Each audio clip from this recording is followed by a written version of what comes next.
ముగ్గురు వైసీపీ ఎమ్మెల్సీలు టీడీపీలో చేరడం రాజకీయంగా హాట్ టాపిక్గా మారింది. వైఎస్ఆర్ కాంగ్రెస్ తరపున ఎమ్మెల్సీలుగా ఎన్నికై ఇటీవలే వైసీపీకి ఎమ్మెల్సీ పదవులకు రాజీనామా చేసిన మర్రి రాజశేఖర్, కర్రి పద్మశ్రీ, బల్లి కళ్యాణ్ చక్రవర్తులు తెలుగుదేశం పార్టీలో చేరారు. వాస్తవానికి వైసీపీ అధికారం కోల్పోవడంతోనే ఈ ముగ్గురు ఎమ్మెల్సీల మనసు అధికార పార్టీ వైపు మళ్లింది. వైసీపీ ప్రాథమిక సభ్యత్వానికి ఆ పార్టీ ద్వారా దక్కిన ఎమ్మెల్సీ పదవులకు రాజీనామా చేశారు. అయితే ముగ్గురు ఎమ్మెల్సీల రాజీనామాలు ఇంతవరకు ఆమోదం పొందలేదు. అయితే వారు చాలా కాలంగా టీడీపీతో సన్నిహితంగా ఉంటున్నారు. టీడీపీ ఎమ్మెల్సీలుగానే వైసీపీ భావిస్తుంది. తాజాగా అధికారికంగా టీడీపీలో చేరడంతో ఇంతకు అమ్ముడుపోయారు, ఏమి ఆశించి అమ్ముడుపోయారు, వైసీపీ ఆదరించి అందలం ఎక్కిస్తే పార్టీ మారి పరువు తీసుకుంటారా అనే విమర్శలు వైసీపీ నుంచి వస్తున్నాయి. నిజానికి పార్టీ మారిన ముగ్గురికి వైసీపీతో మంచి అనుబంధం ఉంది. మర్రి రాజశేఖర్ 2004లో చిలకలూరిపేట నియోజకవర్గం నుంచి ఇండిపెండెంట్ అభ్యర్థిగా పోటీ చేసి తొలిసారి అసెంబ్లీలో అడుగుపెట్టారు. అప్పుడు వైఎస్ సహకారంతోనే గెలిచారని చెప్తారు. ఇక వైఎస్ రాజశేఖర రెడ్డి మరణాంతరం వైఎస్ఆర్ కాంగ్రెస్ పార్టీలో చేరారు. 2014లో వైసీపీ అభ్యర్థిగా పోటీ చేసి ఓడిపోయారు. ఉమ్మడి గుంటూరు జిల్లా వైసీపీ జిల్లా అధ్యక్షుడిగా పనిచేశారు. అయితే 2019 ఎన్నికల్లో మర్రి రాజశేఖర్ స్థానంలో విడుదల రజనీకి టికెట్ ఇచ్చారు. ఆ తర్వాత 2023లో ఎమ్మెల్సీగా అవకాశం ఇచ్చారు, కానీ మంత్రి పదవి ఇవ్వలేదు.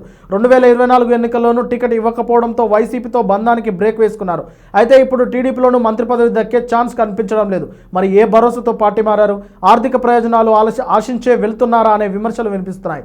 ఇక కర్రి పద్మశ్రీ గవర్నర్ కోటాలో ఎమ్మెల్సీగా ఎన్నికయ్యారు. 2023లో గవర్నర్ కోటాలో ఎమ్మెల్సీగా ఎన్నికయ్యారు. జాతీయ మత్స్యకార మహిళా అధ్యక్షురాలుగా పనిచేసిన ఆమె వైఎస్ఆర్ కాంగ్రెస్ పార్టీలో చేరారు. జగన్ కూడా ఆమెకు గుర్తింపునిస్తూ గవర్నర్ కోటాలో ఎమ్మెల్సీగా ఛాన్స్ ఇచ్చారు. అయినా సరే వైసీపీ అధికారానికి దూరమైన కొంతకాలానికే వైసీపీ ప్రాథమిక సభ్యత్వానికి ఎమ్మెల్సీ పదవికి రాజీనామా చేసి ఇప్పుడు టీడీపీ తీర్థం పుచ్చుకున్నారు. అంతగా ఆదరించిన జగన్ని వదిలి టీడీపీలో చేరడం వెనుక జరిగిన లావాదేవీలు ఏంటి అనే ప్రశ్నలు వైసీపీ నుంచి వినిపిస్తున్నాయి. ఇక బల్లి దుర్గాప్రసాద్ రాజకీయ వారసుడిగా కళ్యాణ చక్రవర్తి రాజకీయాల్లోకి ప్రవేశించారు. దుర్గాప్రసాద్ అత్యధిక కాలం టీడీపీలోనే పనిచేశారు. 2019 ఎన్నికల్లో వైసీపీ నుంచి ఎంపీగా గెలుపొందారు. ఎంపీగా గెలిచిన తర్వాత కరోనా బారిన పడి మృతి చెందారు. బల్లి దుర్గాప్రసాద్ మరణంతో కళ్యాణ చక్రవర్తి రాజకీయాల్లోకి ప్రవేశించారు. 2021లో ఎమ్మెల్యే కోటాలో వైసీపీ పార్టీ తరఫున ఎమ్మెల్సీగా ఎన్నికయ్యారు. ఎమ్మెల్సీగా ఎన్నికైన తర్వాత చురుగ్గా పనిచేశారు. వైసీపీ తరఫున ప్రభుత్వ కార్యక్రమాల్లో ఎంతో చురుగ్గా పాల్గొనేవారు. శాసన మండలిలో, అసెంబ్లీ సమావేశాల్లో ప్యానెల్ వైస్ చైర్మన్గా వ్యవహరించారు. అలాంటి వ్యక్తి ఎమ్మెల్సీ టీడీపీలో చేరడం కారణం ఆర్థిక ప్రయోజనాలే అని వైసీపీ అంటుంది.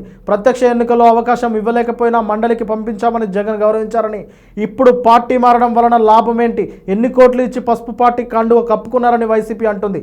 ఎమ్మెల్సీలను కొనడానికి డబ్బు ఎక్కడి నుంచి వచ్చింది? భూదందాలు, అవినీతి చేసిన డబ్బులతో రాజకీయ బేరాసారాలు సాగించారా, లేక ఎమ్మెల్సీ కావాలనుకుంటున్నది బడా నేతల వద్ద డబ్బు తీసుకొని వీరిని కొన్నారా అని వైసీపీ నేతలు సూటిగానే ప్రశ్నిస్తున్నారు. ప్రజాసేవ చేయడానికి వచ్చి పెద్దల సభలో అడుగుపెట్టి ఇలా చేయడం ఏమిటని, మీ పెద్దరికం ఇదేనా అని అడుగుతున్నారు. బాబు, ఇప్పుడు ఆర్థికంగా ప్రయోజనం కలిగించిన తర్వాత మీ రాజకీయ భవిష్యత్తు ఏంటి? ఇంకా 4 ఏళ్లు పదవి కాలం వదులుకొని మీరు సాధించేది ఏంటి? దీని వెనుక ఆర్థిక ప్రయోజనాలు తప్ప వేరే ఏమీ లేవని వైసీపీ నేతలు అంటున్నారు. నెక్స్ట్ జగన్ వస్తే రాజకీయ భవిష్యత్తు ఉండదని అంటున్నారు. అయితే వైసీపీలో తమకు అన్యాయం జరిగింది, అందుకే పార్టీ మారుతున్నామని అంటున్నారు. ఇక వేరే దారి మరికొందరు ఎమ్మెల్సీలు ఉన్నట్టు ప్రచారం సాగుతుంది. మండలిలో వైసీపీ బలంగా ఉండడంతో వైసీపీని దెబ్బ కొట్టడానికే ఎమ్మెల్సీలను కొంటున్నారనే ఆరోపణలు వినిపిస్తున్నాయి. మండలిలోనూ వైసీపీ వాయిస్ వినిపించకుండా తాము మాట్లాడింది మాత్రమే వేదం అన్నట్టు ప్రజల్లోకి వెళ్లడానికే ఎమ్మెల్సీలు బేరాసారాలు జరుగుతున్నాయనే విమర్శలు సైతం వినిపిస్తున్నాయి.